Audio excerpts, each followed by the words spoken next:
मेरे प्रिय आत्मन, प्रेम क्या है? जीना और जानना तो आसान है, लेकिन कहना बहुत कठिन है। जैसे कोई मछली से पूछे कि सागर क्या है, तो मछली कह सकती है ये है सागर, ये रहा, चारों तरफ वही है। लेकिन कोई पूछे कि कहो क्या है, बताओ मत, तो बहुत कठिन हो जाएगा मछली को। आदमी के जीवन में भी जो श्रेष्ठ है, सुंदर है और सत्य है, उसे जिया जा सकता है, जाना जा सकता है, हुआ जा सकता है, लेकिन कहना बहुत मुश्किल है।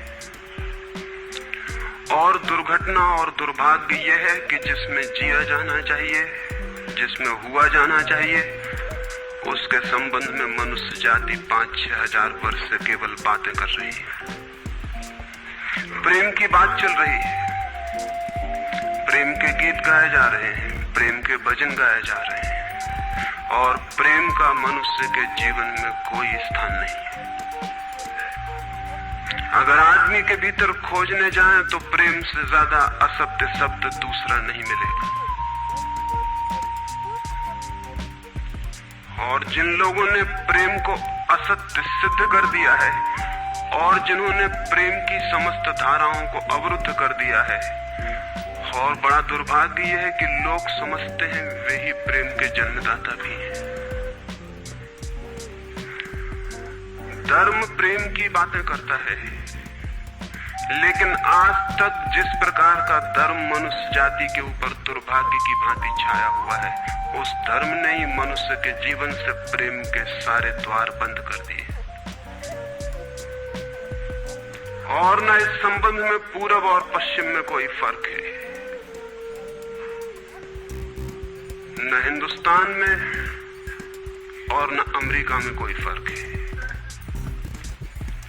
मनुष्य के जीवन में प्रेम की धारा प्रकट ही नहीं हो पाई,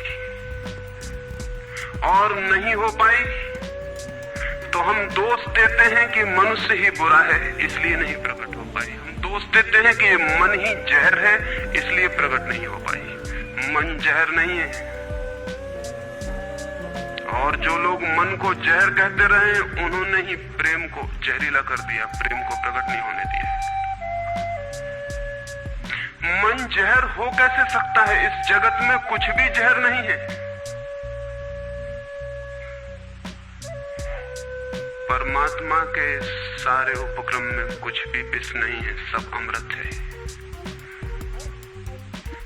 लेकिन आदमी ने सारे अमृत को जहर कर लिया है, और इस जहर करने में शिक्षक, साधु, संत और तथाकथित धार्मिक लोगों का सबसे ज्यादा हाथ है। इस बात को थोड़ा समझ लेना जरूरी है, क्योंकि अगर ये बात दिखाई न पड़े तो मनुष्य के जीवन में कभी भी प्रेम भविष्य में भी नहीं हो सकेगा। क्योंकि जिन कारणों से प्रेम नहीं पैदा हो सका है, उन्हीं कारणों को हम प्रेम प्रकट करने के आधार और कारण बना रहे हैं। हालतें ऐसी हैं कि गलत सिद्धांतों को अगर हजारों वर्ष तक दोहराया जाए तो फिर हम ये भूल ही जाते हैं कि सिद्धांत गलत है, और दिखाई पड़ने लगता है कि आदमी गलत है, क्योंकि उन सिद्धांतों को पूरा नहीं कर पा रहा है। मैंने सुना है एक सम्राट के महल के नीचे से एक पंखा बेचने वाला गुजरता था और जोर से चिल्ला रहा था कि अनूठे और अद्भुत पंखे मैंने निर्मित किए हैं। ऐसे पंखे कभी भी नहीं बनाए गए, ये पंखे कभी देखे भी नहीं गए हैं। सम्राट ने खिड़की से झांक के देखा कि कौन है जो अनूठे पंखे ले आए। सम्राट के पास सब तरह के पंखे थे, दुनिया के कोने कोने में जो मिल सकते थे। और नीचे देखा, गलियारे में खड़ा हुआ एक आदमी, साधारण 2-2 पैसे के पंखे होंगे, और चिल्ला रहा है कि अनूठे, अद्वितीय। उस आदमी को ऊपर बुलाया और पूछा कि इन पंखों में क्या खूबी है, दाम क्या है इन पंखों के? उस पंखे वाले ने कहा कि महाराज, दाम ज्यादा नहीं है, पंखे को देखते हुए दाम बहुत कम है, सिर्फ 100 रुपए का पंखा है। सम्राट ने कहा 100 रुपए? ये 2 पैसे का पंखा जो बाजार में जगह जगह मिलता है, 100 रुपए दाम, क्या है इसकी खूबी? उस आदमी ने कहा खूबी ये पंखा 100 वर्ष चलता है, 100 वर्ष के लिए गारंटी है, 100 वर्ष से कम में खराब नहीं होता है। सम्राट ने कहा इसको देख के तो ऐसा लगता है कि सप्ताह भी चल जाए, पूरा तो मुश्किल। धोखा देने की कोशिश कर रहे हो, सरासर बेईमानी, और वो भी सम्राट के सामने। उस आदमी ने कहा आप मुझे भली भांति जानते हैं, इसी गलिहारे में रोज पंखे बेचता हूँ, 100 रुपए दाम है इसके, और अगर 100 वर्ष न चले तो जिम्मेदार मैं हूँ, रोज तो नीचे मौजूद होता हूँ, और फिर आप सम्राट हैं, आपको धोखा देके जाऊंगा कहाँ। वो पंखा खरीद लिया गया। सम्राट को विश्वास तो न था, लेकिन आश्चर्य भी था कि यह आदमी सरासर झूठ बोल रहा है, किस बल पर बोल रहा है। पंखा 100 रुपए में खरीद लिया गया और उससे कहा कि 7वें दिन तुम उपस्थित हो जाना। 2-4 दिन में ही पंखे की डंडी बाहर निकल गई, 7वें दिन तो वो बिल्कुल मुर्दा हो गए। लेकिन सम्राट ने सोचा कि शायद पंखे वाला आएगा नहीं, लेकिन ठीक समय पर 7वें दिन वो पंखे वाला हाजिर हो गया। उसने कहा कहो महाराज। उन्होंने कहा कहना नहीं है, ये पंखा पड़ा हुआ है, टूटा हुआ है, ये 7 दिन में ये गति हो गई, तुम कहते 100 वर्ष चलेगा। पागल हो या धोखेबाज क्या हो। उस आदमी ने कहा कि मालूम होता है आपको पंखा चलना नहीं आता है, पंखा तो 100 वर्ष चलता ही, पंखा तो गारंटीड है, आप पंखा जलते कैसे थे। सम्राट ने कहा और भी सुनो, अब मुझे ये भी सीखना पड़ेगा कि पंखा कैसे किया जाता।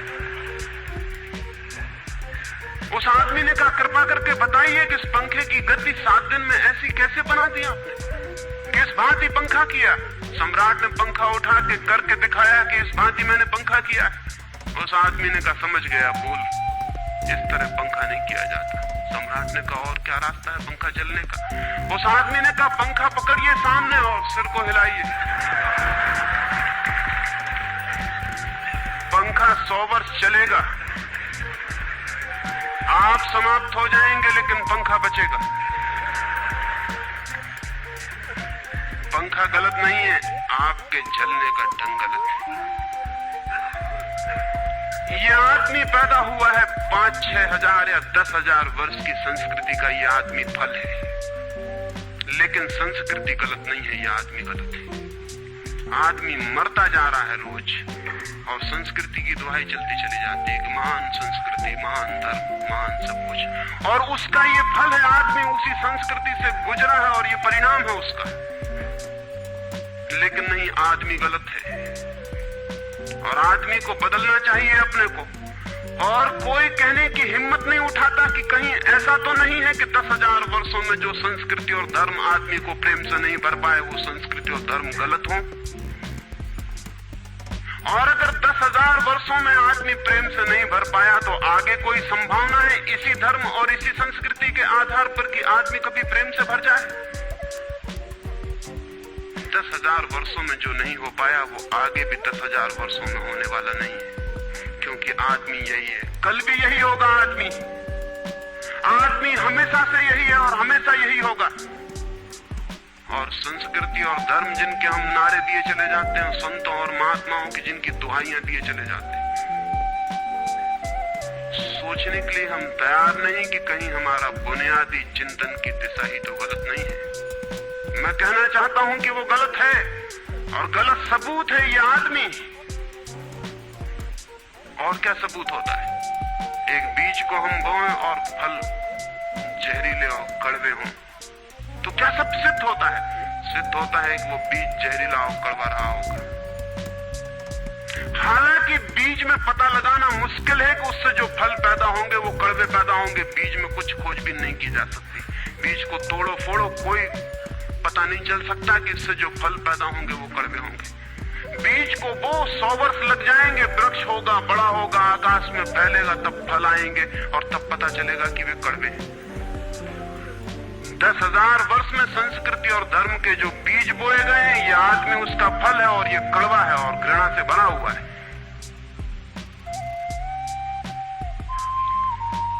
लेकिन उसी की दुहाई दिए चले जाते हैं हम, और सोचते हैं उससे प्रेम हो जाए। मैं आपसे कहना चाहता हूं उससे प्रेम नहीं हो सकता है, क्योंकि प्रेम के पैदा होने की जो बुनियादी संभावना है, धर्मों ने उसकी ही हत्या कर दी है और उसमें ही जहर घोल दिया है। मनुष्य से भी ज्यादा प्रेम पशुओं और पक्षियों में और पौधों में दिखाई पड़ता है, जिनके पास न कोई संस्कृति है न कोई धर्म है। संस्कृत और सुसंस्कृत और सभ्य मनुष्यों की बजाय असभ्य और जंगल के आदमी में ज्यादा प्रेम दिखाई पड़ता है, जिसके पास न कोई विकसित धर्म है, न कोई सभ्यता है, न कोई संस्कृति है। जितना आदमी सभ्य, सुसंस्कृत और तथाकथित धर्मों के प्रभाव में मंदिरों और चर्चों में प्रार्थना करने लगता, उतना ही प्रेम से शून्य क्यों होता चला जाता।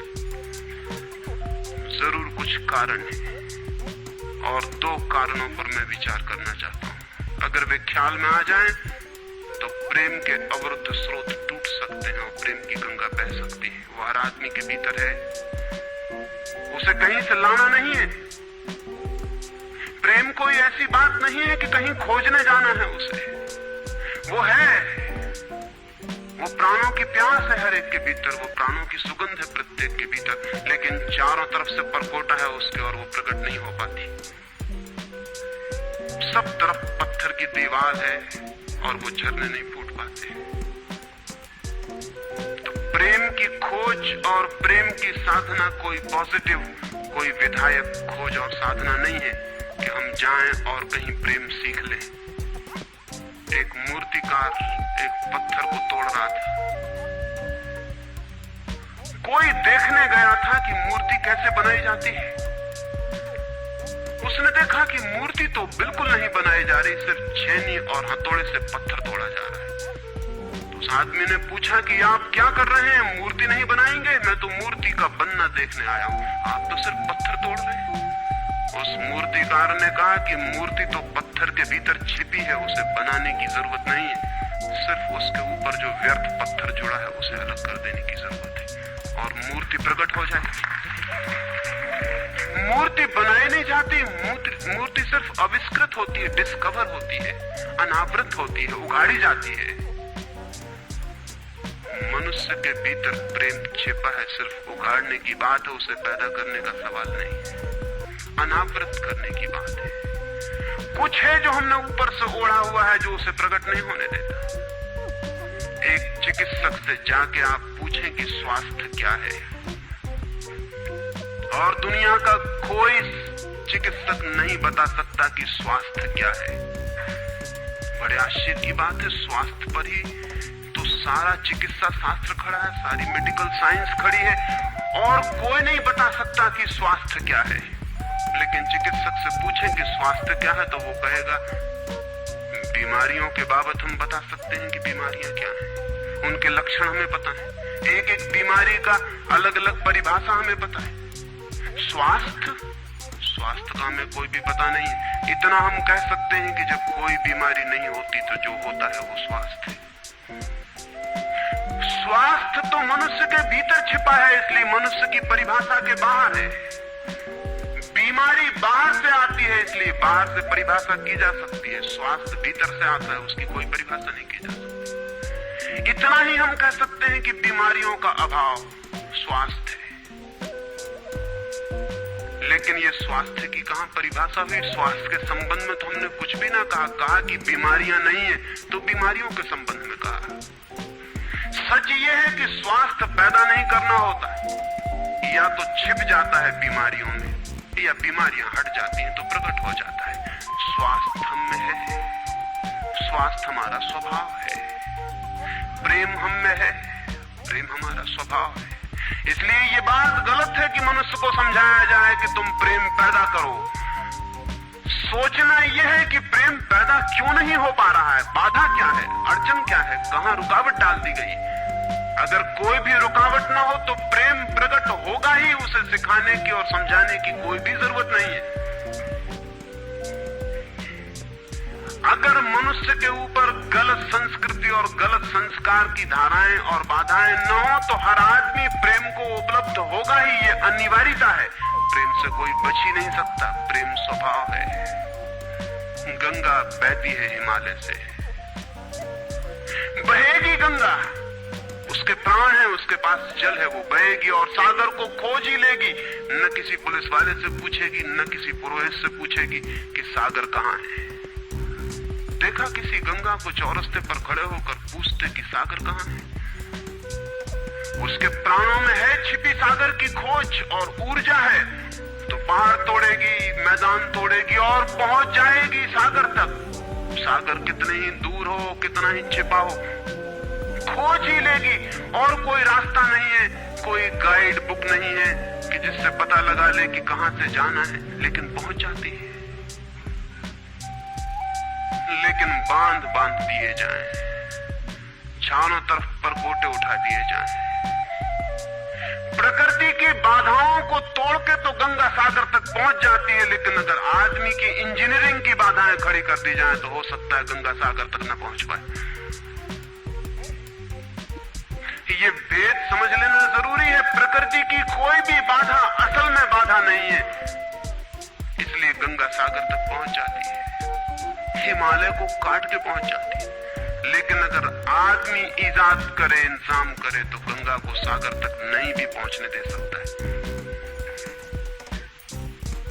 प्रकृति का तो एक सहयोग है, प्रकृति तो एक हार्मनी है। वहां जो बाधा भी दिखाई पड़ती है वो भी शायद शक्ति को जगाने के लिए चुनौती है। वहां जो विरोध भी दिखाई पड़ता है वो भी शायद भीतर प्राणों में जो छिपा है उसे प्रकट करने के लिए बुलावा है। वहां शायद कोई बाधा नहीं है। वहां हम बीज को दबाते हैं जमीन में, दिखाई पड़ता है कि जमीन की एक परत बीज के ऊपर पड़ी है, बाधा दे रही, लेकिन वो बाधा नहीं दे रही। अगर वो परत ना होगी तो बीज अंकुरित भी नहीं हो पाएगा। ऐसे दिखाई पड़ता है कि एक परत जमीन की बीज को नीचे दबा रही है, लेकिन वो परत दबा इसलिए रही है ताकि बीज दबे, गले और टूट जाए और अंकुर बन जाए। ऊपर से दिखाई पड़ता है वो जमीन बाधा दे रही, लेकिन वो जमीन मित्र है और सहयोग कर रही बीज को प्रकट करने में।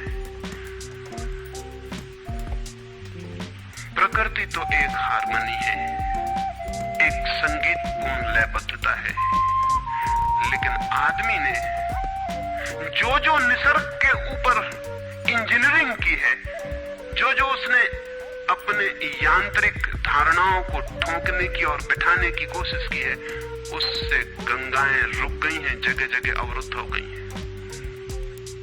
और फिर आदमी को दोष दिया जाता है। किसी बीज को दोष देने की जरूरत नहीं है। अगर वो पौधा न बन पाए तो हम कहेंगे कि जमीन नहीं मिली होगी, ठीक, पानी नहीं मिला होगा, ठीक, सूरज की रोशनी नहीं मिली होगी, ठीक। लेकिन आदमी के जीवन में खिल न पाए फूल प्रेम का तो हम कहते हैं तुम हो जिम्मेवार। और कोई नहीं कहता कि भूमि ना मिली होगी, ठीक, पानी ना मिला होगा, ठीक, सूरज की रोशनी ना मिली होगी, ठीक। इसलिए यह आदमी का पौधा अवरुद्ध रह गया, विकसित नहीं हो पाया, फूल तक नहीं पहुंच पाया।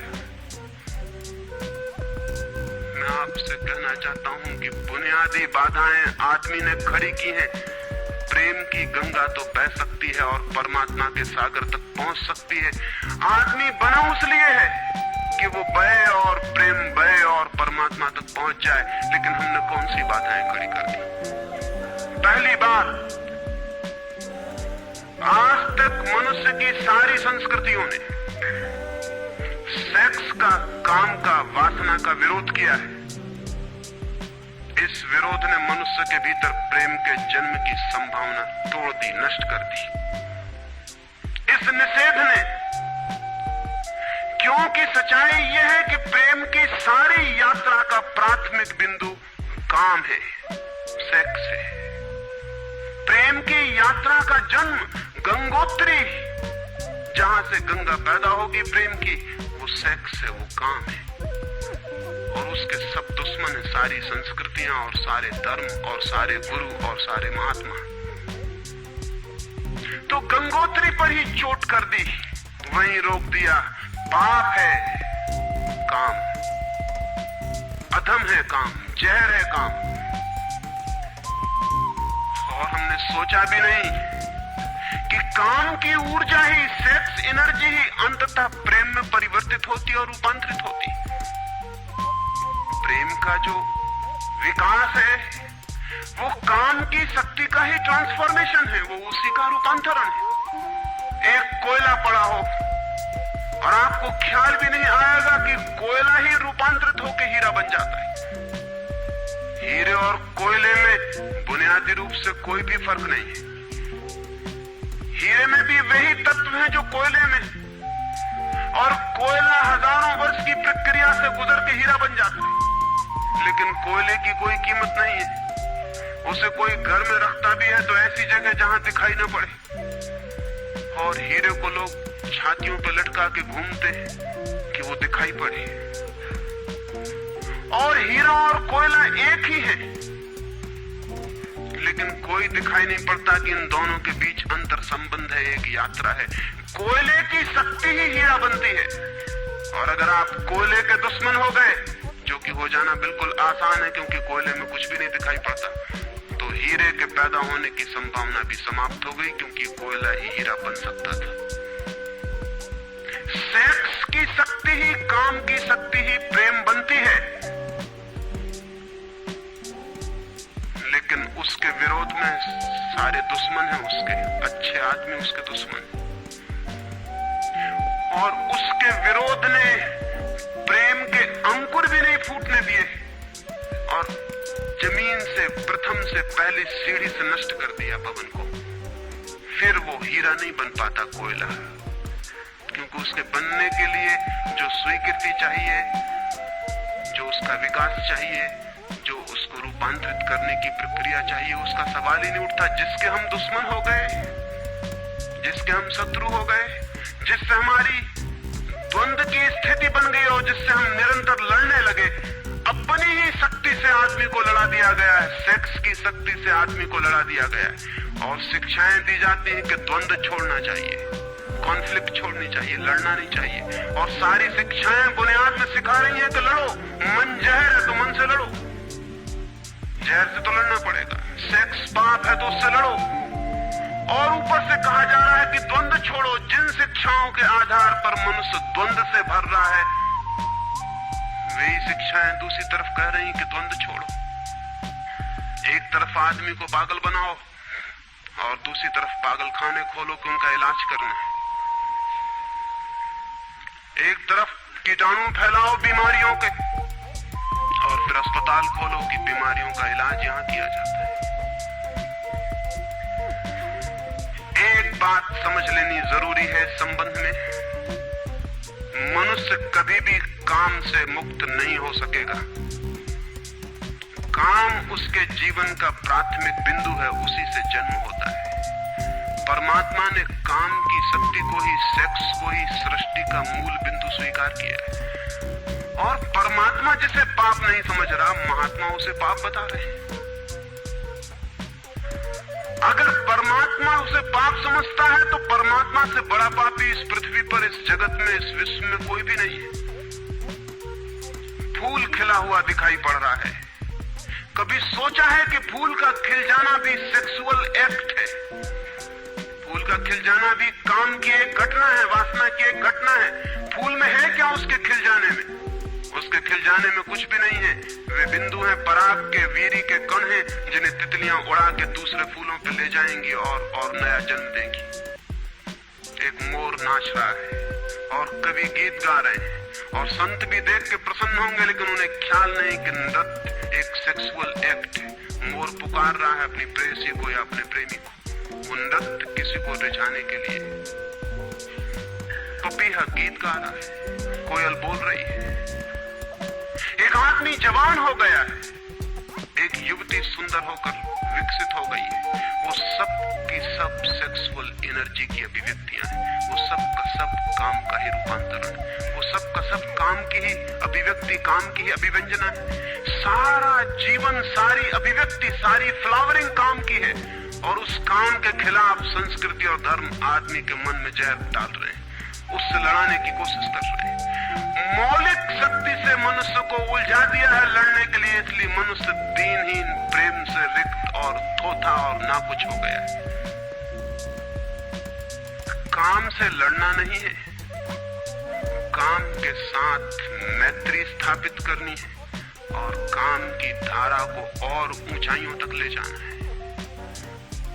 किसी ऋषि ने किसी वधू को 9 वर और वधू को आशीर्वाद देते हुए कहा था कि तेरे 10 पुत्र पैदा हों और अंततः तेरा पति तेरा 11वां पुत्र हो जाए।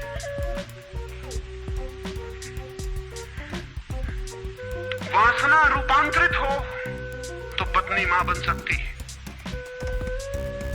वासना रूपांतरित हो तो काम प्रेम बन सकता है, लेकिन काम ही प्रेम बनता है। काम की ऊर्जा ही प्रेम की ऊर्जा में विकसित होती है, फलित होती है। लेकिन हमने मनुष्य को भर दिया है काम के विरोध में। इसका परिणाम यह हुआ कि प्रेम तो पैदा नहीं हो सका, क्योंकि वो तो आगे का विकास था, काम की स्वीकृति से आता। प्रेम तो विकसित नहीं हुआ और काम के विरोध में खड़े होने के कारण मनुष्य का चित्त ज्यादा से ज्यादा कामुक और सेक्सुअल होता चला गया। हमारे सारे गीत, हमारी सारी कविताएं, हमारे चित्र, हमारी पेंटिंग्स, हमारे मंदिर, हमारी मूर्तियां सब घूम फिर के सेक्स के आसपास केंद्रित हो गई। हमारा मन ही सेक्स के आसपास केंद्रित हो गया। इस जगत में कोई भी पशु मनुष्य की भांति सेक्सुअल नहीं है। मनुष्य 24 घंटे सेक्सुअल हो गया। उठते बैठते सोते जागते सेक्स ही सब कुछ हो गया। उसके प्राण में एक घाव हो गया, विरोध के कारण, दुश्मनी के कारण, शत्रुता के कारण। जो जीवन का मूल था उससे मुक्त तो हुआ नहीं जा सकता था, लेकिन उससे लड़ने की चेष्टा में सारा जीवन रुग्ण जरूर हो सकता था, वो रुग्ण हो गया है। और ये जो मनुष्य जाति इतनी ज्यादा कामुक दिखाई पड़ रही है, इसके पीछे तथाकथित धर्मों और संस्कृति का बुनियादी हाथ है। इसके पीछे बुरे लोगों का नहीं, सज्जनों और संतों का हाथ है। और जब तक मनुष्य जाति सज्जनों और संतों के इस अनाचार से मुक्त नहीं होती, तब तक प्रेम के विकास की कोई संभावना नहीं। मुझे एक घटना याद आती है। एक फकीर अपने घर से निकला था, किसी मित्र के पास मिलने जा रहा है। निकला है कि घोड़े पर उसका चढ़ा हुआ एक बचपन का दोस्त घर आके सामने खड़ा हो गया। उसने कहा कि दोस्त तुम घर पे रुको, वर्षों से प्रतीक्षा करता था कि तुम आओगे तो बैठेंगे और बात करेंगे, और दुर्भाग्य कि मुझे किसी मित्र से मिलने जाना है। मैं वचन दे चुका हूं तो मैं वहां जाऊंगा, घंटे भर में जल्दी से जल्दी लौट आऊंगा, तब तक तुम विश्राम करो। उसके मित्र ने कहा कि मुझे तो चैन नहीं है, अच्छा होगा कि मैं तुम्हारे साथ ही चला चलूं। लेकिन उसने कहा कि मेरे कपड़े सब गंदे हो गए धूल से रास्ते की, अगर तुम्हारे पास कुछ अच्छा कपड़ा हो तो मुझे दे दो, तो मैं डाल लूं और साथ हो जाऊं। निश्चित था उस फकीर के पास किसी सम्राट ने उसे एक बहुमूल्य कोट, एक पगड़ी और धोती भेंट की थी। उसने संभाल के रखी थी, कभी जरूरत पड़ेगी तो पहनूंगा। वो जरूरत नहीं आई थी, निकाल के ले आया। खुशी में मित्र ने जब पहन ली तब उसे थोड़ी ईर्ष्या पैदा हुई। मित्र ने पहन के तो मित्र सम्राट मालूम होने लगा। बहुमूल्य कोट था, पगड़ी थी, धोती थी, शानदार जूते थे, और उसके सामने वो फकीर बिल्कुल ही नौकर चाकर दीनहीन दिखाई पड़ने लगा। उसने सोचा है तो बड़ा मुश्किल हुआ है, तो बड़ा गलत हुआ। जिनके घर में ले जाऊंगा ध्यान इस पर जाएगा, मुझ पर किसी का भी ध्यान जाएगा नहीं। अपने ही कपड़े, और आज अपने ही कपड़ों के कारण मैं दीनहीन हो जाऊंगा। लेकिन बार बार मन को समझाया कि मैं फकीर हूं, आत्मा परमात्मा की बात करने वाला, क्या रखा है कोट में पगड़ी में, छोड़ो, पहने रहने तो कितना फर्क पड़ता है। लेकिन जितना समझाने की कोशिश की कि कोट पगड़ी में क्या रखा है, कोट पगड़ी ही उसके मन में घूमने लगी। मित्र दूसरी बात करने लगा, लेकिन वो भीतर तो, ऊपर तो कुछ और दूसरी बातें कर रहा है, लेकिन वहां उसका मन नहीं है। भीतर उसे बस कोट और पगड़ी। रास्ते पर जो भी आदमी देखता है उसको कोई भी नहीं देखता, मित्र की तरफ सबकी आंखें जाती। वो बड़ा मुश्किल में पड़ गया कि तो आज अपनी भूल कर ली, अपने हाथ से भूल कर ली। जिनके घर जाना था वहां पहुंचा, जाके परिचय दिया कि मेरे मित्र हैं जमाल, बचपन के दोस्त हैं, बहुत प्यारे आदमी हैं। और फिर अचानक अनजाने मुंह से निकल गया कि रह गए कपड़े सो कपड़े मेरे हैं। क्योंकि मित्र भी जिनके घर गए थे वो भी उसके कपड़ों को देख रहे थे, और भीतर उसके चल रहा था कोट पगड़ी, मेरी कोट पगड़ी, और उन्हीं की वजह से मैं परेशान हो रहा हूं। निकल गया मुंह से कि रह गए कपड़े, कपड़े मेरे। मित्र भी हैरान हुआ, घर के लोग भी हैरान हुए कि क्या पागलपन की बात है। ख्याल उसको पछताया तो और दबाया अपने मन को, बाहर निकल के क्षमा मांगने लगा कि क्षमा कर दो, बड़ी गलती हो गई। मित्र ने कहा मैं तो हैरान हुआ कि तुमसे निकल कैसे गया। उसने कहा कि कुछ नहीं सर, जबान की चूक हो गई। हालांकि जबान की चूक कभी भी नहीं होती है, भीतर कुछ चलता होता है तो कभी कभी बेमौके जबान से निकल जाता है, चूक कभी नहीं होती। माफ कर दो, भूल हो गई। कैसे ये ख्याल आ गया कुछ समझ में नहीं आता, हालांकि पूरी तरह समझ में आ रहा था कि ख्याल कैसे आया। दूसरे मित्र के घर गए। अब वो तय करता रहा रास्ते में कि अब चाहे कुछ भी हो जाए ये नहीं कहना है कि कपड़े मेरे हैं, पक्का कर लेना है अपने मन को। घर के द्वार पर उसने जाके बिल्कुल दृढ़ संकल्प कर लिया कि ये बात नहीं उठानी कि कपड़े मेरे हैं। लेकिन उस पागल को पता नहीं कि जितना वो दृढ़ संकल्प कर रहा है इस बात का, वो दृढ़ संकल्प बता रहा है इस बात को कि उतने ही जोर से उसके भीतर ये भावना घर कर रही कि कपड़े मेरे। आखिर दृढ़ संकल्प किया क्यों जाता है?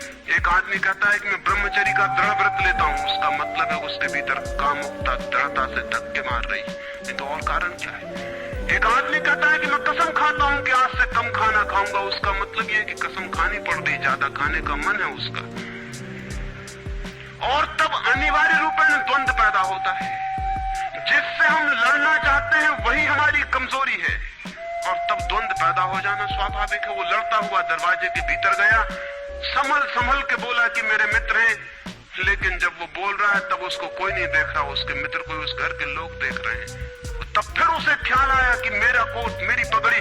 उसने कहा कि दृढ़ता से कसम खाई है, इसकी बात नहीं उठानी। मेरा क्या है कपड़ा लत्ता, कपड़े लत्ते किसी के होते हैं, ये तो सब संसार है, ये तो सब माया है। लेकिन ये सब समझा रहा है, लेकिन असलियत तो बाहर से भीतर से बाहर हो रही। समझाया कि मेरे मित्र हैं, बचपन के दोस्त हैं, बहुत प्यारे आदमी हैं, रह गए कपड़े उन्हीं के हैं, मेरे नहीं।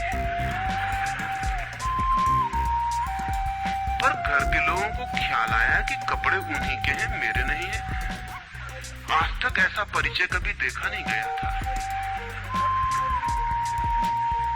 बाहर निकल के क्षमा मांगने लगा कि बड़ी भूल हुई जा रही, मैं क्या करूं क्या ना करूं, ये क्या हो गया है मुझे।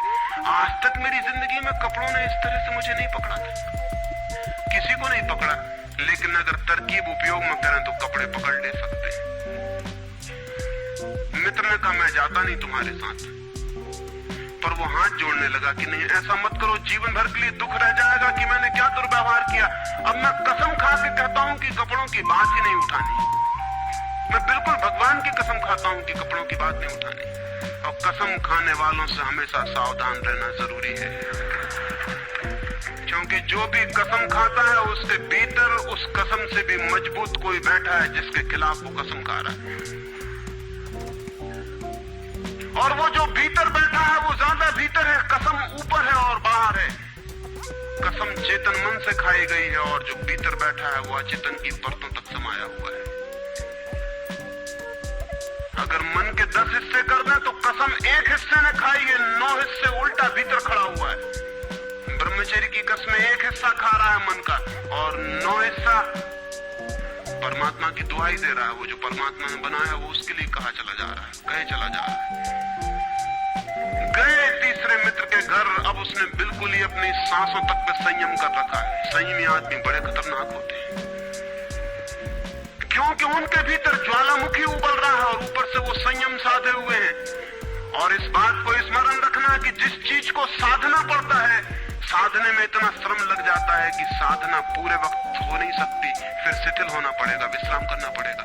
अगर मैं जोर से मुट्ठी बांध लूं तो कितनी देर बांधे रख सकता हूं? 24 घंटे।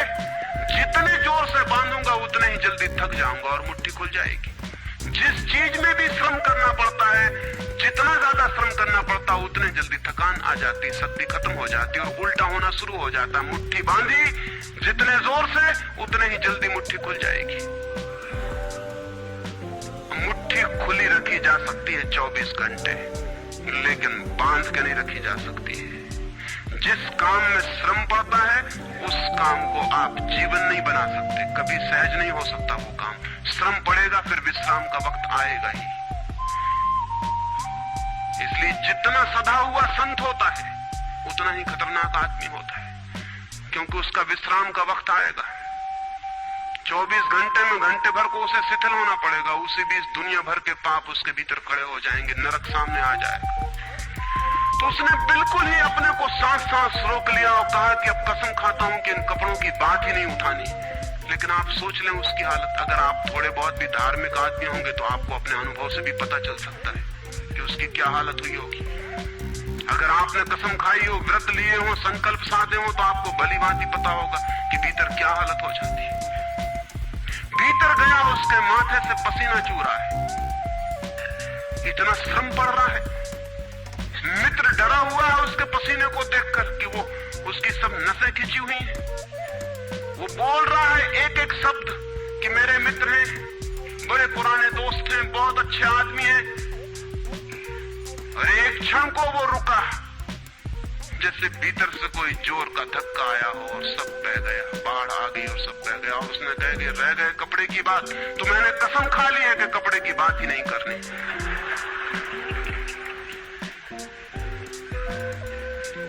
ये जो इस आदमी के साथ हुआ वो पूरी मनुष्य जाति के साथ सेक्स के संबंध में हो गया है।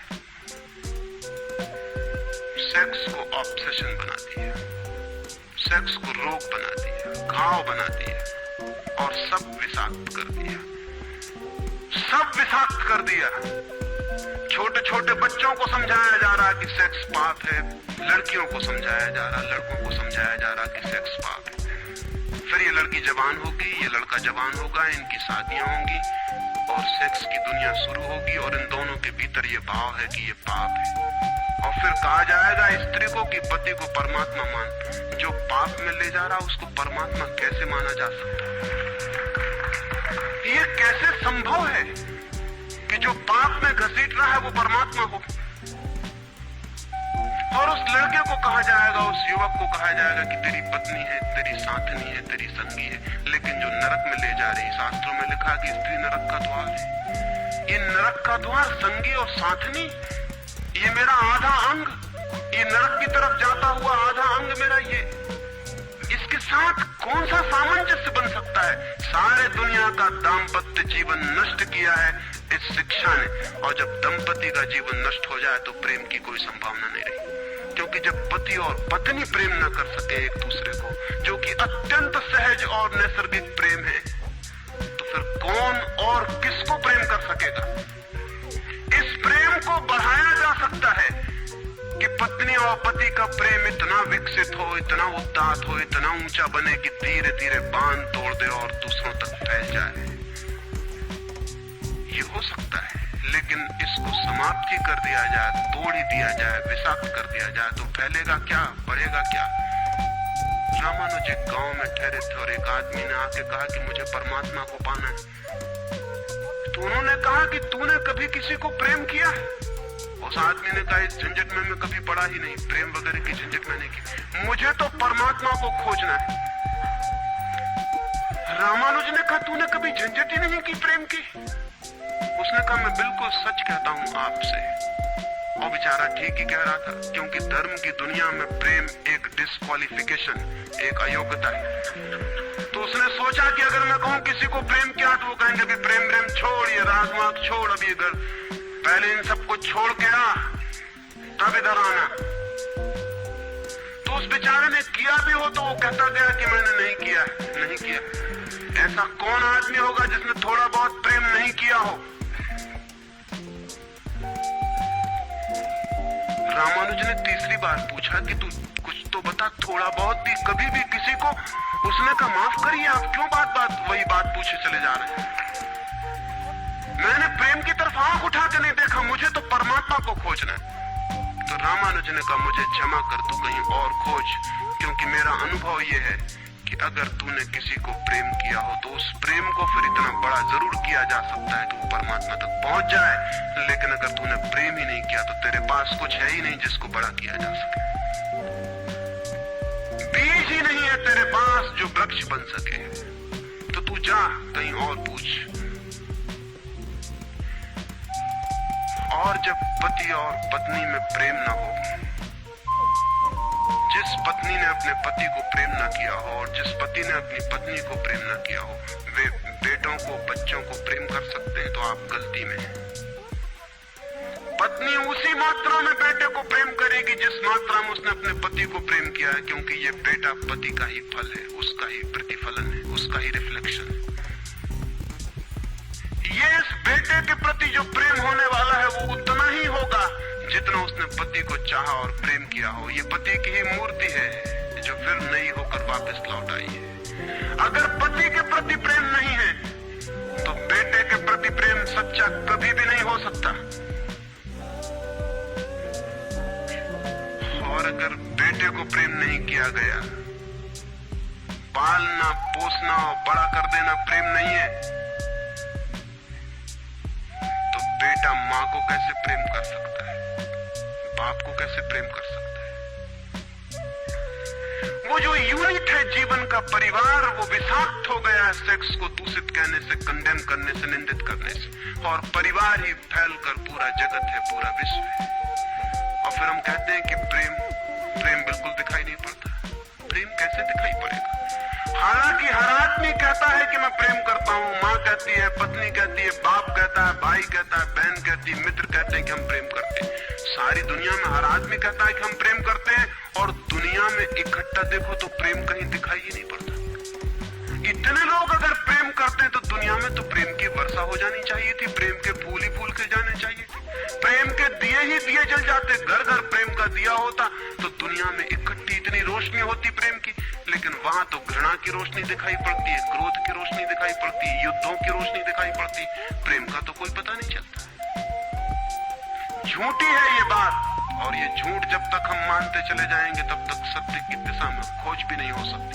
कोई किसी को प्रेम नहीं कर रहा है, और जब तक काम के निसर्ग को परिपूर्ण आत्मा से स्वीकृति नहीं मिलती तब तक कोई किसी को प्रेम कर भी नहीं सकता है। मैं आपसे कहना चाहता हूं कि काम दिव्य है, डिवाइन है। सेक्स की शक्ति परमात्मा की शक्ति है, ईश्वर की शक्ति है। इसीलिए तो उससे ऊर्जा पैदा होती है और नया जीवन विकसित होता है। वही तो सबसे रहस्यपूर्ण शक्ति है, वही तो सबसे ज्यादा मिस्टीरियस फोर्स है। उससे दुश्मनी छोड़ दें। अगर आप चाहते हैं कि कभी आपके जीवन में प्रेम की वर्षा हो जाए, उससे दुश्मनी छोड़ दें,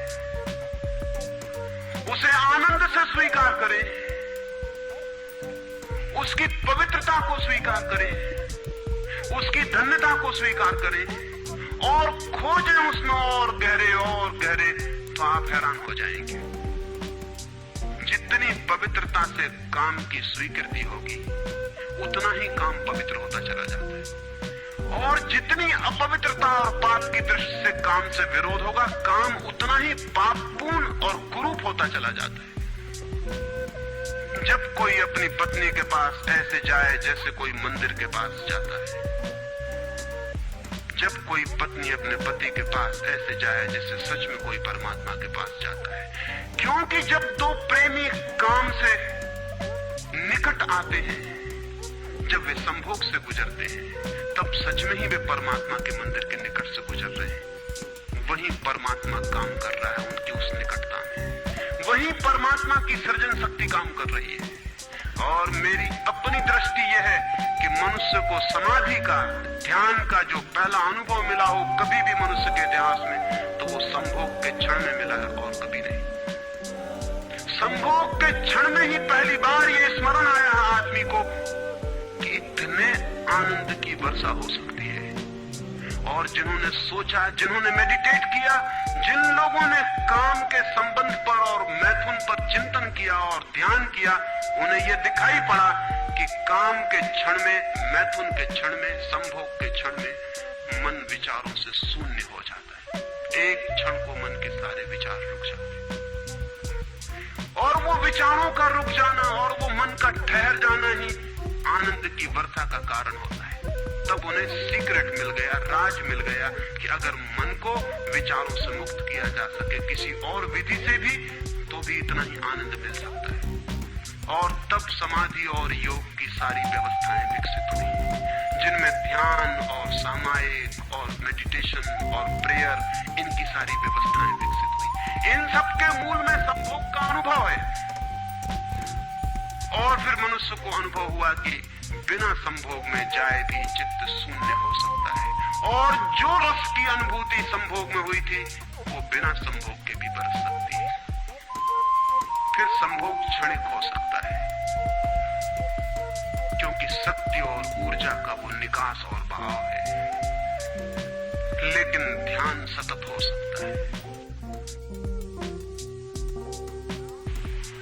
तो मैं आपसे कहना चाहता हूं कि एक युगल संभोग के क्षण में जिस आनंद को अनुभव करता है, एक योगी 24 घंटे उस आनंद को अनुभव करने लगता है। लेकिन इन दोनों आनंदों में बुनियादी विरोध नहीं है, और इसलिए जिन्होंने कहा कि विषयानंद और ब्रह्मानंद भाई भाई हैं, उन्होंने जरूर सत्य कहा है।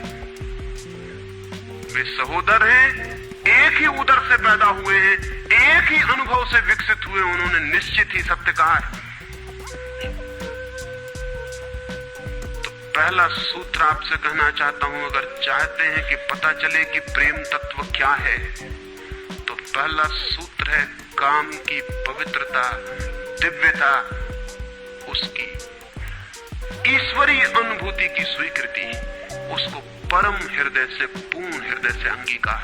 और आप हैरान हो जाएंगे, जितने परिपूर्ण हृदय से काम की स्वीकृति होगी, उतने ही आप काम से मुक्त होते चले जाएंगे। जितना अस्वीकार होता है, उतने ही हम बंधते हैं, जैसा वो फकीर कपड़ों से बंध गया। जितना स्वीकार होता है, उतने हम मुक्त होते हैं।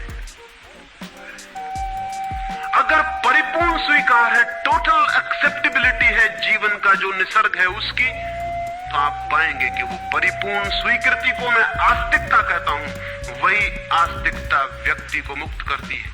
नास्तिक में उनको कहता हूं जो जीवन के निसर्ग का अस्वीकार करते हैं, निषेध करते हैं। ये बुरा है, ये पाप है, ये विष है, ये छोड़ो, ये छोड़ो, ये छोड़ो। जो छोड़ने की बातें कर रहे हैं वे ही नास्तिक हैं। जीवन जैसा है उसे स्वीकार करो और जियो उसकी परिपूर्णता में। वही परिपूर्णता रोज रोज सीढ़ियां सीढ़ियां ऊपर उठाती जाती, वही स्वीकृति मनुष्य को ऊपर ले जाती, और एक दिन उसके दर्शन होते हैं जिसका काम में पता भी नहीं चलता था। काम अगर कोयला था तो एक दिन हीरा भी प्रकट होता है प्रेम का। तो पहला सूत्र यह है। दूसरा सूत्र आपसे कहना चाहता हूं, और वो दूसरा सूत्र भी संस्कृति ने और आज तक की सभ्यता ने और धर्मों ने हमारे भीतर मजबूत किया है। दूसरा सूत्र भी स्मरणीय है, क्योंकि पहला सूत्र तो काम की ऊर्जा को प्रेम बना देगा, और दूसरा सूत्र द्वार की तरह रोके हुए है उस ऊर्जा को बहने से, वो बह नहीं पाएगी। वो दूसरा सूत्र है मनुष्य का ये भाव कि मैं हूं, ईगो, उसका अहंकार कि मैं हूं। बुरे लोग तो कहते ही हैं कि मैं हूं, अच्छे लोग और जोर से कहते हैं कि मैं हूं, और मुझे स्वर्ग जाना है और मोक्ष जाना है और मुझे ये करना है और मुझे वो करना है। लेकिन वो मैं खड़ा हुआ है वहां भीतर। और जिस आदमी का मैं जितना मजबूत है, उतना ही उस आदमी की सामर्थ्य दूसरे से संयुक्त हो जाने की कम हो जाती, क्योंकि मैं एक दीवार है, एक घोषणा है कि मैं हूं। मैं की घोषणा कह देती है तुम हो, मैं हूं, दोनों के बीच फासला है। फिर मैं कितना ही प्रेम करूं और आपको अपनी छाती से लगा लूं, लेकिन फिर भी हम दो हैं। छातियां कितनी ही निकट आ जाएं, फिर भी बीच में फासला है। मैं हूं, तुम हो। इसलिए निकटतम अनुभव भी निकट नहीं ला पाते। शरीर पास बैठ जाते हैं, आदमी दूर दूर बने रह जाते हैं। जब तक भीतर मैं बैठा हुआ है, तब तक दूसरे का भाव नष्ट नहीं होता। शास्त्र ने कहीं एक अद्भुत वचन कहा है कि दी अदर इज हेल, वो जो दूसरा है वही नरक है। लेकिन शास्त्र ने ये नहीं कहा कि why the other is other, वो दूसरा क्यों है। वो दूसरा इसलिए है कि मैं हूं, और जब तक मैं हूं तब तक दुनिया में हर चीज दूसरी है, अन्य है, भिन्न है। और जब तक भिन्नता है तब तक प्रेम का अनुभव नहीं हो सकता। प्रेम है एकात्म का अनुभव। प्रेम है इस बात का अनुभव कि गिर गई दीवार और दो ऊर्जाएं मिल गई और संयुक्त हो गई। प्रेम है इस बात का अनुभव कि एक व्यक्ति और दूसरे व्यक्ति की सारी दीवारें गिर गई, और प्राण संयुक्त हुए, मिले और एक हो गए। जब यही अनुभव एक व्यक्ति और समस्त के बीच फलित होता है तो उस अनुभव को मैं कहता हूं परमात्मा, और जब दो व्यक्तियों के बीच फलित होता है तो उसे मैं कहता हूं प्रेम। अगर मेरे और किसी दूसरे व्यक्ति के बीच ये अनुभव फलित हो जाए कि हमारी दीवारें गिर जाएं, हम किसी भीतर के तल पर एक हो जाएं, एक संगीत, एक धारा, एक प्राण, तो ये अनुभव है प्रेम। और अगर ऐसा ही अनुभव मेरे और समस्त के बीच घटित हो जाए कि मैं विलीन हो जाऊं और सब और मैं एक हो जाऊं, तो ये अनुभव है परमात्मा। इसलिए मैं कहता हूं प्रेम है सीढ़ी और परमात्मा है उस यात्रा की अंतिम मंजिल। ये कैसे संभव है कि दूसरा मिट जाए? जब तक मैं न मिटूं तब तक दूसरा कैसे मिट सकता है? वो दूसरा पैदा किया है मेरे मैं की प्रतिध्वनि ने। जितने जोर से मैं चिल्लाता हूं कि मैं, उतने ही जोर से वो दूसरा पैदा हो जाता है। वो दूसरी प्रतिध्वनि है, उस तरफ इको हो रही मेरे मैं की। और ये अहंकार, ये ईगो द्वार पर दीवार बन के खड़ी है। और मैं है क्या? कभी सोचा आपने कि ये मैं है क्या? आपका हाथ है मैं, आपका पैर है, आपका मस्तिष्क है, आपका हृदय है, क्या है आपका मैं? अगर आप एक क्षण भी शांत होकर भीतर खोजने जाएंगे कि कहां है मैं, कौन सी चीज है मैं, तो आप एकदम हैरान रह जाएंगे। भीतर कोई मैं खोजे से मिलने को नहीं। जितना गहरा खोजेंगे उतना ही पाएंगे भीतर एक सन्नाटा और शून्य है। वहां कोई आई नहीं, वहां कोई मैं नहीं, वहां कोई ईगो नहीं। एक भिक्षु नागसेन को एक सम्राट मिलिंद ने निमंत्रण दिया था कि तुम आओ दरबार में। तो जो राजदूत गया था निमंत्रण देने, उसने नागसेन को कहा कि भिक्षु नागसेन, आपको बुलाया है सम्राट मिलिंद ने, मैं निमंत्रण देने आया हूं। तो नागसेन कहने लगा मैं चलूंगा जरूर, लेकिन एक बात विनय कर दूं, पहले ही कह दूं कि भिक्षु नागसेन जैसा कोई है नहीं। ये केवल एक नाम है, काम चलाओ नाम है। आप कहते हैं तो मैं चलूंगा जरूर, लेकिन ऐसा कोई आदमी कहीं है नहीं। राजदूत ने जाके सम्राट को कह दिया कि बड़ा अजीब आदमी है। वो कहने लगा कि मैं चलूंगा जरूर, लेकिन ध्यान रहे कि भिक्षु नागसेन जैसा कहीं कोई है नहीं, ये केवल एक काम चलाओ नाम है। सम्राट ने कहा अजीब सी बात है, जब वो कहता है मैं चलूंगा, आएगा वो आया भी रथ पर बैठकर। सम्राट ने द्वार पर स्वागत किया और कहा भिक्षु नागसेन हम स्वागत करते हैं आपका। वो हंसने लगा, उसने कहा कि स्वागत स्वीकार करता हूं, लेकिन स्मरण रहे भिक्षु नागसेन जैसा कोई है नहीं। सम्राट कहने लगा बड़ी पहेली की बातें करते हैं आप। अगर आप नहीं हैं तो कौन है? कौन आया है यहाँ? कौन स्वीकार कर रहा है स्वागत? कौन दे रहा है उत्तर? नागसेन मुड़ा और उसने कहा कि देखते हैं सम्राट मिलिंद, ये रथ खड़ा है जिस पर मैं आया। सम्राट ने कहा ये रथ है। तो भिक्षु नागसेन पूछने लगा घोड़ों को निकाल के अलग कर लिया जाए। घोड़े अलग कर लिए गए और उसने पूछा सम्राट से ये घोड़े रथ हैं? सम्राट ने कहा घोड़े कैसे रथ हो सकते हैं? घोड़े अलग कर दिए गए। सामने के डंडे जिनसे घोड़े बंधे थे खिंचवा लिए गए। उसने पूछा कि ये रथ हैं? सिर्फ दो डंडे कैसे रथ हो सकते हैं? डंडे अलग कर दिए गए। चाक निकलवा लिए और कहा ये रथ है। सम्राट ने कहा ये चाक है, ये रथ नहीं है। और एक एक अंग रथ का निकलता चला गया और एक एक अंग पर सम्राट को कहना पड़ा कि नहीं ये रथ नहीं है। फिर आखिर पीछे शून्य बच गया, वहां कुछ भी न बचा। भिक्षु नागसेन पूछने लगा रथ कहाँ है अब? रथ कहाँ है अब? और जितनी चीजें मैंने निकाली तुमने कहा ये भी रथ नहीं, ये भी रथ नहीं, ये भी रथ नहीं, अब रथ कहाँ है? तो सम्राट चौंक के खड़ा रह गया। रथ पीछे बचा भी नहीं था और जो चीजें निकल गई थी उनमें कोई रथ था भी नहीं। तो वो भिक्षु कहने लगा समझे आप, रथ एक जोड़ था। रथ कुछ चीजों का संग्रह मात्र था। रथ का अपना होना नहीं है कोई, ईगो नहीं है कोई। रथ एक जोड़ है। आप खोजे कहां है आपका मैं, और आप पाएंगे कि अनंत शक्तियों के एक जोड़ है। मैं कहीं भी नहीं है। और एक एक अंग आप सोचते चले जाएं तो एक एक अंग समाप्त होता चला जाता है, फिर पीछे शून्य रह जाता है। उसी शून्य से प्रेम का जन्म होता है, क्योंकि वो शून्य आप नहीं है, वो शून्य परमात्मा है। एक गांव में एक आदमी ने मछलियों की एक दुकान खोली थी, बड़ी दुकान थी। उस गांव में पहली दुकान थी, तो उसने एक बहुत खूबसूरत तख्ती बनवाई और उस पर लिखाया फ्रेश फिश सोल्ड हियर, यहाँ ताजी मछलियां बेची जाती।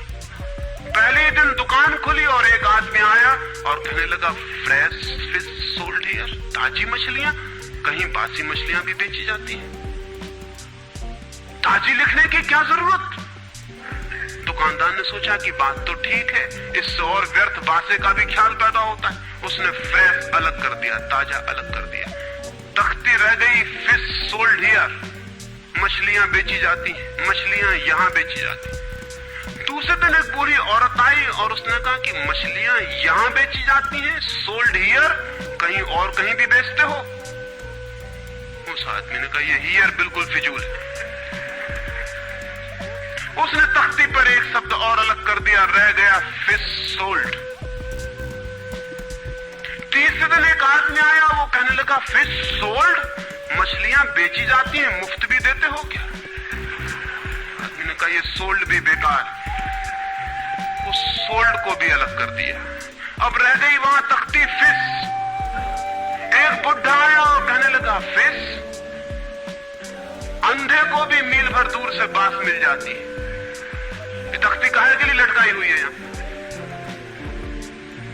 फिश भी चली गई, खाली तख्ती रह गई वहां। और एक आदमी आया और उसने कहा ये तख्ती किस लिए लगाई है, इससे दुकान पे आड़ पड़ती। वो तख्ती भी चली गई, वहां कुछ भी नहीं रह गया। एलिमिनेशन होता गया, एक एक चीज हटती चली गई, पीछे जो शेष रह गया शून्य। उस शून्य से प्रेम का जन्म होता है, क्योंकि उस शून्य में दूसरे के शून्य से मिलने की क्षमता है। सिर्फ शून्य ही शून्य से मिल सकता है और कोई नहीं। दो शून्य मिल सकते हैं, दो व्यक्ति नहीं, दो इंडिविजुअल नहीं मिल सकते, दो वैक्यूम, दो एम्प्टीनेस मिल सकते हैं, क्योंकि बाधा आप कोई भी नहीं, शून्य की कोई दीवार नहीं होती और हर चीज की दीवार होती है। तो दूसरी बात स्मरणीय है, व्यक्ति जब मिटता है नहीं रह जाता, पाता है कि हूं ही नहीं, जो है वो मैं नहीं हूं, जो है वो सब है। तब द्वार गिरता है, दीवार टूटती है और तब वो गंगा बहती है जो भीतर छिपी है और तैयार है। वो शून्य की प्रतीक्षा कर रही कि कोई शून्य हो जाए तो उससे बह उठूं। हम एक कुआं खोदते हैं, पानी भीतर है, पानी कहीं से लाना नहीं होता, लेकिन बीच में मिट्टी पत्थर पड़े हैं, उनको निकाल के बाहर कर देते हैं। करते क्या है हम? करते हैं हम एक शून्य बनाते हैं, एक खाली जगह बनाते हैं, एक एम्प्टीनेस बनाते हैं। कुआं खोदने का मतलब है खाली जगह बनाना, ताकि खाली जगह में जो भीतर छिपा हुआ पानी है वो प्रकट होने के लिए जगह पा जाए, स्पेस पा जाए। वो भीतर है, उसको जगह चाहिए प्रकट होने को, जगह नहीं मिल रही, भरा हुआ है कुआं मिट्टी पत्थर से। मिट्टी पत्थर हमने अलग कर दिए, वो पानी उबल के बाहर आ गया। आदमी के भीतर प्रेम भरा हुआ है, स्पेस चाहिए, जगह चाहिए जहां वो प्रकट हो जाए। और हम भरे हुए हैं अपने मैं से। हर आदमी चिल्लाया चला जा रहा है मैं, और स्मरण रखें जब तक आपकी आत्मा चिल्लाती है मैं, तब तक आप मिट्टी पत्थर से भरे हुए कुएं हैं। आपके कुएं में प्रेम के झरने नहीं फूटेंगे, नहीं फूट सकते। मैंने सुना है एक बहुत पुराना वृक्ष था, आकाश में सम्राट की तरह उसके हाथ फैले हुए थे। उस पर फूल आते थे तो दूर दूर से पक्षी सुगंध लेने आते, उस पे फल लगते थे तो तितलियां उड़ती। उसकी छाया, उसके फैले हाथ, हवाओं में उसका वो खड़ा रूप आकाश में बड़ा सुंदर था। एक छोटा बच्चा उसकी छाया में रोज खेलने आता था। उस बड़े वृक्ष को उस छोटे बच्चे से प्रेम हो गया।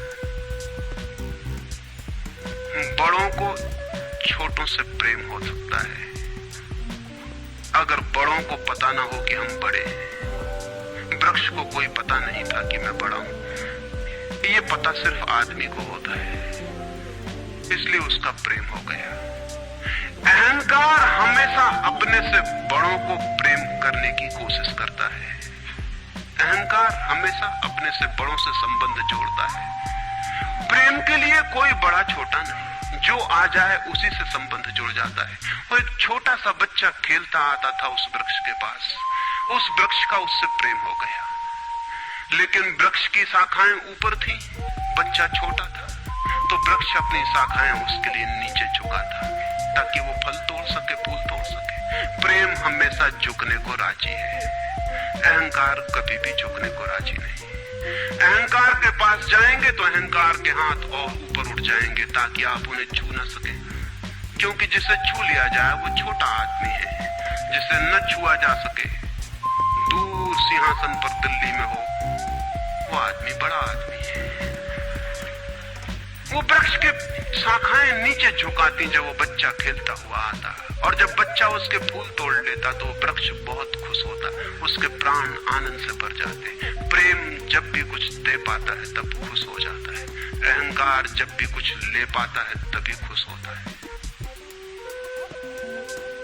फिर वो बच्चा बड़ा होने लगा, वो कभी उसकी छाया में सोता, कभी उसके फल खाता, कभी उसके फूलों का ताज बना के पहनता और जंगल का सम्राट हो जाता है। प्रेम के फूल जिसके पास भी बरसते हैं वही सम्राट हो जाता है, और जहां भी अहंकार गिरता है वहीं सब अंधकार हो जाता है, आदमी दीन और दरिद्र हो जाता है।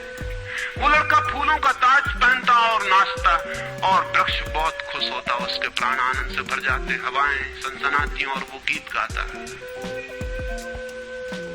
फिर लड़का और बड़ा हुआ, वो वृक्ष के ऊपर भी चढ़ने लगा, वो उसकी शाखाओं से झूलने भी लगा, वो उसकी शाखाओं पर विश्राम भी करता, और वृक्ष बहुत आनंदित होता। प्रेम आनंदित होता है जब प्रेम किसी के लिए छाया बन जाता है। अहंकार आनंदित होता है जब किसी की छाया छीन लेता है। लेकिन लड़का बड़ा होता चला गया, दिन बढ़ते चले गए। जब लड़का बड़ा हो गया तो उसे और दूसरे काम भी दुनिया में आ गए, महत्वाकांक्षाएं आ गई, उसे परीक्षाएं पास करनी थी, उसे मित्रों को जीतना था। वो फिर कभी कभी आता, कभी नहीं भी आता, लेकिन वृक्ष उसकी प्रतीक्षा करता कि वो आए, वो आए। उसके सारे प्राण पुकारते कि आओ आओ। प्रेम निरंतर प्रतीक्षा करता है कि आओ आओ। प्रेम एक प्रतीक्षा है, एक अवेटिंग है, लेकिन वो कभी आता कभी नहीं आता, तो वृक्ष उदास हो जाता है। प्रेम की एक ही उदासी है, जब वो बांट नहीं पाता तो उदास हो जाता है, जब वो दे नहीं पाता तो उदास हो जाता है। और प्रेम की एक ही धन्यता है कि जब वो बांट देता है, लुटा देता है, तो आनंदित हो जाता है। फिर लड़का और बड़ा होता चला गया, और वृक्ष के पास आने के दिन कम होते चले गए। जो आदमी जितना बड़ा होता चला जाता है महत्वाकांक्षा के जगत में, प्रेम के निकट आने की सुविधा उतनी ही कम होती चली जाती है। उस लड़के की एम्बिशन, महत्वाकांक्षा बढ़ रही थी, कहां वृक्ष, कहां जाना। फिर एक दिन वहां से निकलता था तो वृक्ष ने उसे कहा, सुनो। हवाओं में उसकी आवाज गूंजी कि सुनो, तुम आते नहीं, मैं प्रतीक्षा करता हूं, मैं तुम्हारे लिए प्रतीक्षा, राह करता हूं, राह देखता हूं, बाट जोता हूं। उस लड़के ने कहा, क्या है तुम्हारे पास जो मैं आऊं? मुझे रुपए चाहिए। हमेशा अहंकार पूछता है कि क्या है तुम्हारे पास जो मैं आऊं। अहंकार मांगता है कि कुछ हो तो मैं आऊं, ना कुछ हो तो आने की कोई जरूरत नहीं। अहंकार एक प्रयोजन है, एक पर्पस है। प्रयोजन पूरा होता हो तो मैं आऊं, अगर कोई प्रयोजन ना हो तो आने की जरूरत क्या है। और प्रेम निष्प्रयोजन है, प्रेम का कोई प्रयोजन नहीं। प्रेम अपने में ही अपना प्रयोजन है, वो बिल्कुल पर्पसलेस है। वृक्ष तो चौंक गया, उसने कहा कि तुम तभी आओगे जब मैं कुछ तुम्हें दे सकूं। मैं तुम्हें सब दे सकता हूं, क्योंकि प्रेम कुछ भी रोकना नहीं चाहता। जो रोक ले वो प्रेम नहीं है। अहंकार रोकता है, प्रेम तो बेशर्त दे देता है। लेकिन रुपए मेरे पास नहीं है, ये रुपए तो सिर्फ आदमी की इजाजत है, वृक्षों ने ये बीमारी नहीं पाली है। उस वृक्ष ने कहा, इसलिए तो हम इतने आनंदित होते हैं, इतने फूल खिलते हैं, इतने फल लगते हैं, इतनी बड़ी छाया होती है, हम इतना नाचते हैं आकाश में, हम इतने गीत गाते हैं, पक्षी हम पर आते हैं और संगीत का कलरव करते हैं, क्योंकि हमारे पास रुपए नहीं है। जिस दिन हमारे पास भी रुपए हो जाएंगे, हम भी आदमी जैसे दीन मंदिरों में बैठ के सुनेंगे कि शांति कैसे पाई जाए, प्रेम कैसा पाया जाए। नहीं, हमारे पास रुपए नहीं है। तो उसने कहा फिर मैं क्या हूं तुम्हारे पास? जहां रुपए हैं मुझे वहां जाना पड़ेगा, मुझे रुपयों की जरूरत है। अहंकार रुपया मांगता है क्योंकि रुपया शक्ति है, अहंकार शक्ति मांगता है। उस वृक्ष ने बहुत सोचा, फिर उसे ख्याल आया तो तुम एक काम करो, मेरे सारे फलों को तोड़ के ले जाओ और बेच दो तो शायद रुपए मिल जाए। और उस लड़के को भी ख्याल आया, वो चढ़ा और उसने सारे फल तोड़ डाले, कच्चे भी गिरा डाले, शाखाएं भी टूटी, पत्ते भी टूटे, लेकिन वृक्ष बहुत खुश हुआ, बहुत आनंदित हुआ। टूट के भी प्रेम आनंदित होता है, अहंकार पाके भी आनंदित नहीं होता, पाके भी दुखी होता है। और वो लड़के ने तो धन्यवाद भी नहीं दिया पीछे लौटकर, लेकिन उस वृक्ष को पता भी नहीं चला, उसे तो धन्यवाद मिल गया इसी में कि उसने उसके प्रेम को स्वीकार किया और उसके फलों को ले गया और बाजार में बेचा। लेकिन फिर वो बहुत दिनों तक नहीं आया। उसके पास रुपए थे और रुपयों से रुपए पैदा करने की वो कोशिश में लग गया था, वो भूल गया। वर्ष बीत गए और वृक्ष उदास है और उसके प्राणों में रस बह रहा है कि वो आए उसका प्रेमी और उसके रस को ले जाए, जैसे किसी माँ के स्तन में दूध भरा हो और उसका बेटा खो गया हो और उसके सारे प्राण तड़प रहे हो कि उसका बेटा कहाँ है, जिसे वो खोजे, जो उसे हल्का कर दे, निर्भर कर दे। ऐसे वो वृक्ष के प्राण पीड़ित होने लगे कि वो आए आए आए, उसकी सारी आवाज यही गूंजने लगी कि आओ। बहुत दिनों बाद वो आया, वो लड़का तो प्रौढ़ हो गया था। वृक्ष ने उससे कहा कि आओ मेरे पास, मेरे आलिंगन में आओ। उसने कहा छोड़ो ये बकवास, ये बचपन की बातें हैं। अहंकार प्रेम को पागलपन समझता है, बचपन की बातें समझता है। उस वृक्ष ने कहा आओ मेरी डालियों से झूलो, नाचो। उसने कहा छोड़ो ये फिजूल की बातें, मुझे एक मकान बनाना है, मकान दे सकते हो तुम? वृक्ष ने कहा मकान? हम तो बिना मकान के ही रहते हैं, मकान में तो सिर्फ आदमी रहता है। दुनिया में और कोई मकान में नहीं रहता, सिर्फ आदमी रहता है। सो देखते हो आदमी की हालत, मकान में रहने वाले आदमी की हालत, उसके मकान जितने बड़े होते जाते हैं आदमी उतना छोटा होता चला जाता। हम तो बिना मकान के रहते हैं। लेकिन एक बात हो सकती है कि तुम मेरी शाखाओं को काट के ले जाओ तो शायद तुम मकान बना लो। और वो प्रौढ़ कुल्हाड़ी लेकर आ गया और उसने उस वृक्ष की शाखाएं काट डाली। वृक्ष एक ठूंठ रह गया नंगा, लेकिन वृक्ष बहुत आनंदित था। प्रेम सदा आनंदित है, चाहे उसके अंग भी कट जाए, लेकिन कोई ले जाए, कोई बांट ले, कोई सम्मिलित हो जाए, साझीदार हो जाए। और उस लड़के ने तो पीछे लौट के भी नहीं देखा, उसने मकान बना लिया। और वक्त गुजरता गया, वो ठूंठ राह देखता, वो चिल्लाना चाहता, लेकिन अब उसके पास पत्ते भी नहीं थे, शाखाएं भी नहीं थी, हवाएं आती और वो बोल भी ना पाता, बुला भी ना पाता। लेकिन उसके प्राणों में तो एक ही गूंज थी कि आओ आओ। और बहुत दिन बीत गए, तब वो बूढ़ा आदमी हो गया था, वो बच्चा, वो निकल रहा था पास से, वृक्ष के पास आके खड़ा हो गया। तो वृक्ष ने पूछा क्या कर सकता हूं और मैं तुम्हारे लिए, तुम बहुत दिनों बाद आए। उसने कहा तुम क्या कर सकोगे, मुझे दूर देश जाना है धन कमाने के लिए, मुझे एक नाव की जरूरत है। तो उसने कहा तुम मुझे और काट लो तो मेरी इस पीड़ से नाव बन जाएगी और मैं बहुत धन्य होऊंगा कि मैं तुम्हारी नाव बन सकूं, तुम्हें दूर देश ले जा सकूं। लेकिन तुम जल्दी लौट आना और सकुशल लौट आना, मैं तुम्हारी प्रतीक्षा करूंगा। और उसने आरे से उस वृक्ष को काट डाला, तब वो एक छोटा सा ठूंठ रह गया और वो दूर यात्रा पर निकल गया। और वो ठूंठ भी प्रतीक्षा करता रहा कि वो आए आए, लेकिन अब उसके पास कुछ भी नहीं देने को, शायद वो नहीं आएगा, क्योंकि अहंकार वहीं आता है जहां कुछ पाने को है। अहंकार वहां नहीं जाता जहां कुछ पाने को नहीं। मैं उस ठूंठ के पास एक रात मेहमान हुआ था, तो वो ठूंठ मुझसे बोला कि वो मेरा मित्र अब तक नहीं आया और मुझे बड़ी पीड़ा होती, कहीं नाव डूब ना गई हो, कहीं वो भटक ना गया हो, कहीं किसी दूसरे किनारे पर विदेश में कहीं भूल ना गया हो, कहीं वो डूब ना गया हो, कहीं वो समाप्त ना हो गया हो। एक खबर मुझे भर कोई ला दे, अब मैं मरने के करीब हूँ, एक खबर भर आ जाए कि वो सकुशल है, फिर कोई बात नहीं, फिर सब ठीक है। अब तो मेरे पास देने को कुछ भी नहीं है, इसलिए बुलाऊंगी तो शायद वो नहीं आएगा, क्योंकि वो लेने की ही भाषा समझता है। अहंकार लेने की भाषा समझता है, प्रेम देने की भाषा है। इससे ज्यादा और कुछ मैं नहीं कहूंगा। जीवन एक ऐसा वृक्ष बन जाए और उस वृक्ष की शाखाएं अनंत तक फैल जाएं, सब उसकी छाया में हो और सब तक उसकी बाह फैल जाए, तो पता चल सकता है कि प्रेम क्या है। प्रेम का कोई शास्त्र नहीं है, न कोई परिभाषा है, न प्रेम का कोई सिद्धांत है। तो मैं बहुत हैरानी में था कि क्या कहूंगा आपसे कि प्रेम क्या है, तो बताना मुश्किल है।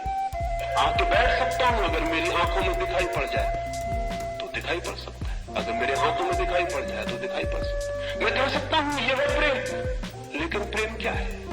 अगर मेरी आंख में न दिखाई पड़े, मेरे हाथ में न दिखाई पड़े, तो शब्दों से बिल्कुल भी दिखाई नहीं पड़ सकता है कि प्रेम क्या है। मेरी बातों को इतने प्रेम और शांति से सुना, उससे बहुत बहुत अनुग्रहित हूं और अंत में सबके भीतर बैठे परमात्मा को प्रणाम करता हूं। मेरे प्रणाम स्वीकार।